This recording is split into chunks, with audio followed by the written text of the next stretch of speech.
Ya, terima kasih buat teman-teman semua, bapak-bapak, ibu-ibu yang dikasihi Tuhan. Shalom bagi kita semua. Ya, Shalom. ya, kabar dari Pastor Yusuf, Pendeta Yusuf, beliau setiap hari saya kunjungi. Karena apa? Karena saya menjaga jangan sampai terjadi seperti yang lalu. Ya, Karena tidak adanya pantauan. Jadi saya setiap hari memantau bagaimana keadaan suami saya. Jadi saya sedikit sampaikan saat ini Pendeta Yusuf Manulbulu sedang menghadapi kasus hukum di Polda Jabar. Jadi kita semua mari kita doakan beliau supaya dia tetap kuat, tetap sehat agar dapat berkumpul kembali bersama kami. Suami saya dikriminalkan, teman-teman. Ini adalah sesuatu di luar dugaannya. Sebetulnya bukan video yang ada di channel kami, bukan video yang ada di channel Yusuf Manubulu, tetapi di channel Tasik Ngaji. Ya, itu tersebut mereka viralkan. Supaya apa? Supaya Pak Aman itu ditangkap. Lalu dikait-kaitkanlah di channel kami, channelnya Yusuf Manubulu. Karena Pak Aman itu pernah bersaksi di channel Yusuf Manubulu. Jadi kita lihat ini sesuatu yang memang dipaksakan. Dan di dalam kesaksian tersebut, Pak Aman itu mengatakan bahwa beliau pernah menjuarai MTQ se-Jawa Barat. Inilah yang menjadi jalan mereka mengkriminalkan suami saya, Pendeta Yusuf Manubulu. Di dalam video penjelasannya itu, video kami ya bersifat diskusi. Dan suami saya tidak tahu kalau Pak Aman ini berbohong. Kami nggak tahu. Karena Pak Aman itu sebelum bersaksi itu kami sudah interview sampai 3 kali. Dan kami bapak-bapak bisa lihat di dalam video itu kita bisa melihat ya betapa Pak Aman itu sampai mengeluarkan air mata waktu dia bersaksi. Artinya dia menyatakan satu kebenaran ya. Artinya kesaksian dia itu benar. Jadi kami merasa itu ya benar. Jadi Pastor Yusuf itu ibaratnya seorang reporter TV ya. Bagaimana reporter TV itu bertanya, misalnya bertanya kepada seorang pejabat dan pejabat itu berbohong, apakah reporter tersebut dapat ditangkap? Akibat kebohongan dari pejabat yang ditanyain oleh reporter tersebut. Dan kita bisa melihat video yang ditampilkan. Suami saya tidak ada menggiring Pak Aman untuk berbohong dan hanya bersifat tanya jawab. Kita sudah saksikan sama-sama ya. Bagaimana Pak Aman itu mengalami Tuhan. Jadi suami saya tidak ada menggiring Pak Aman untuk berbohong. Jadi sifatnya itu tanya jawab. Jadi sifatnya dalam kesaksian-kesaksian di channel kami itu sifatnya tanya jawab. Jadi ini adalah sesuatu yang dipaksakan. Di mana letak kesalahan suami saya? Beliau hamba Tuhan, bukan teroris, Bapak Ibu yang menyaksikan live ini. Dia seorang gembala, bukan seorang koruptor, bukan bandar narkoba, bukan penjahat kelas kakap. Dia seorang hamba Tuhan yang menyampaikan firman Tuhan sesuai dengan ajaran kami, yaitu Nasrani, Kristen. Dan kami tidak pernah menyinggung ajaran-ajaran di luar yang kami tidak pahami. Kami hanya memberitakan apa yang menjadi tugas kami sebagai hamba Tuhan, yaitu memberitakan Injil kebenaran. Agar apa? Supaya umat Tuhan, umat Kristen itu yang hidupnya tidak benar, kami arahkan untuk menjadi hidup yang benar. Menjadi berkat bagi banyak orang. Itu kami nggak pernah singgung-singgung ajaran yang lain. Apalagi menggiring para yang bersaksi di channel kami untuk sesuatu yang berbohong. Jadi tidak ada yang dilakukan. Tidak ada kesalahan yang dilakukan suami saya. Dan yang saya heran, saya sangat sedih. Suami saya itu dianggap seperti teroris. Coba kita perhatikan. Laporan tanggal 7. Tanggal 10, suami saya mendapat surat panggilan kedua. Katanya, kami tidak pernah menerima surat panggilan. Tanggal 11, 43 aparat kepolisian mengepung rumah kami. Dan jemaat kami yang menyaksikan bukan hanya 43, bahkan mereka katakan ratusan. Bayangkan, apakah suami kami itu teroris kah? Beliau hari-hari memberitakan Injil di dalam video-video kami. Mengapa sampai sebegitunya kah? Menangkap seorang hamba Tuhan sampai 43 aparat mengepung rumah kami, kiri kanan muka belakang.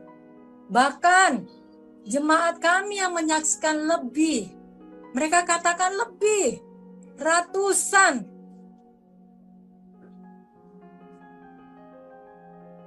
Kami tidak merasa mendapatkan, kami tidak ada mendapat surat panggilan, tetapi tanggal 11 suami saya sudah ditangkap.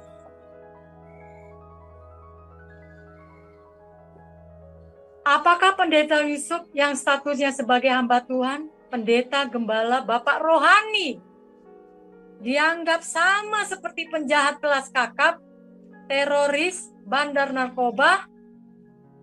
Mari Bapak Ibu yang dikasihi Tuhan, mari kami mohon semua kita yang ada, pihak yang terkait, tolong bantulah kami, baik secara moral dan material, untuk menangani kasus ini. Sangat tidak lazim. Kami tidak melakukan kesalahan, tapi kami diperlakukan seperti ini. Di mana keadilan? Mari saudara-saudara di dalam Tuhan, mari kita bergandengan tangan. Suami saya dikriminalkan yang tidak sewajarnya.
Jadi dari kami,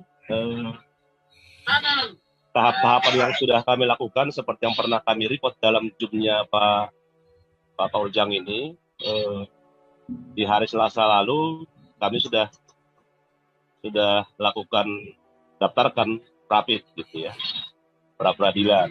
Tetap dalam rangka apa yang disampaikan sama Ibu tadi itu, kita ingin menguji tindakan kepolisian negara Polda Jawa Barat itu, apakah laporan polisi tanggal 7 itu, tanggal 7, kemudian penetapan tersangka tanggal 9 gitu ya, kemudian tanggal 10 ada surat penangkapan, yang kemudian dilaksanakan pada tanggal 11.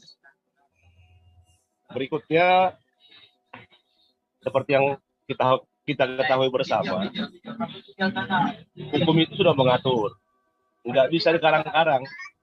Kita percaya Indonesia ini sebagaimana amanat konstitusi itu masih negara hukum. Tanggal 7, menurut aturan hukumnya itu, mestinya perkara itu tidak masuk ke tahap penyidikan. Tapi oleh Polda Jawa Barat, perkara itu sudah masuk ke tahap penyidikan.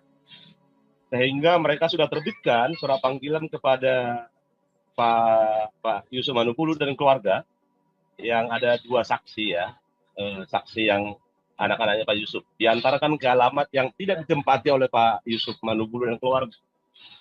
Oleh karena itu, hukumnya adalah baik di KUHAP itu maupun Perpol manajemen penyidikan itu ada mekanisme analisa terhadap laporan polisi, ada mekanisme surat perintah penyelidikan, ada mekanisme surat perintah penyidikan, yang kesemuanya itu diwajibkan ada gelar perkara. Sehingga kalau kita melihat fakta-fakta yang di lapangan itu, ini semua serba dipaksakan. Semua serba dipaksakan, karena di tanggal 7 itu, tanggal 7, 8, 9, 10, itu sudah ada surat perintah penangkapan. Nah, kita menghargai hukum negara Republik Indonesia ini. Ya. Tapi seperti yang Bapak Ibu ketahui, meskipun kita menghargai, kita tidak wajib untuk patuh dan tunduk. Oleh karena itu, kita melakukan upaya hukum. Sebagaimana kita sampaikan tadi, ada pra peradilan. Upaya hukum juga mekanisme perlawanan seorang tersangka terhadap mekanisme yang diatur dalam KUHAP dan Perpol atau Perkap terkait dengan manajemen penyidikan. Jadi harapan kita di pemeriksaan persidangan di pra peradilan di Pengadilan Negeri Jakarta Barat itu, di situ akan semua dibuka. Gitu. Apa sih alasan mereka untuk pada tanggal 7 sudah menaikkan perkara ini? Kita berkeyakinan di tanggal 7 itu mereka tidak punya bukti permulaan yang cukup sesuai aturan undang-undang. Ya.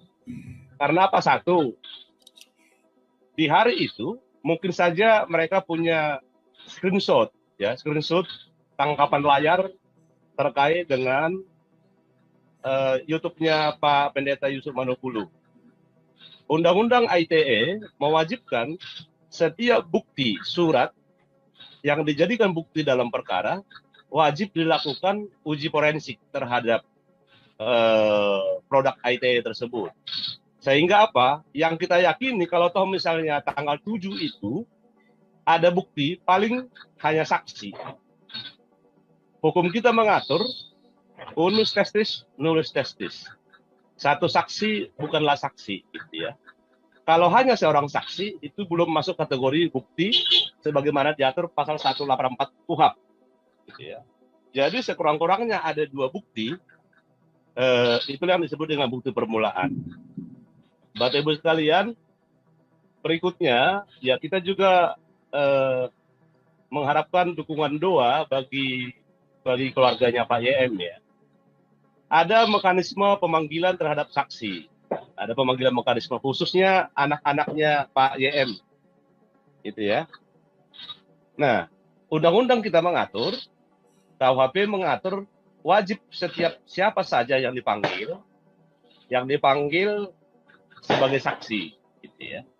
Tapi di KUHAP juga mengatur bahwa saksi yang berhubungan darah dengan tersangka dapat melakukan penolakan sebagai saksi. Artinya apa? Yang mau kita sampaikan adalah penyidik jangan fokus kepada keluarga Pak YM, gitu ya.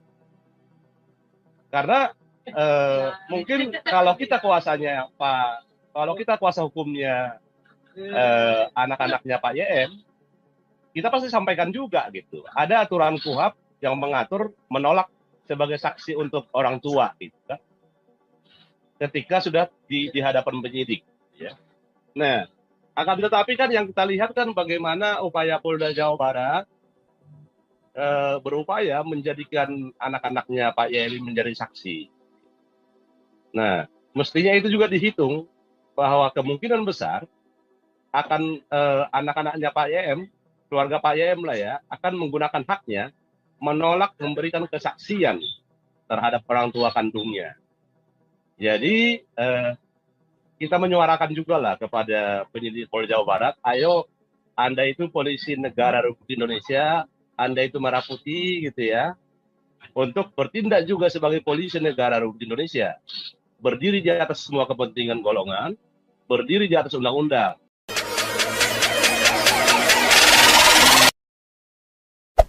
Hey there. Subscribe to my channel. And also press this bell icon.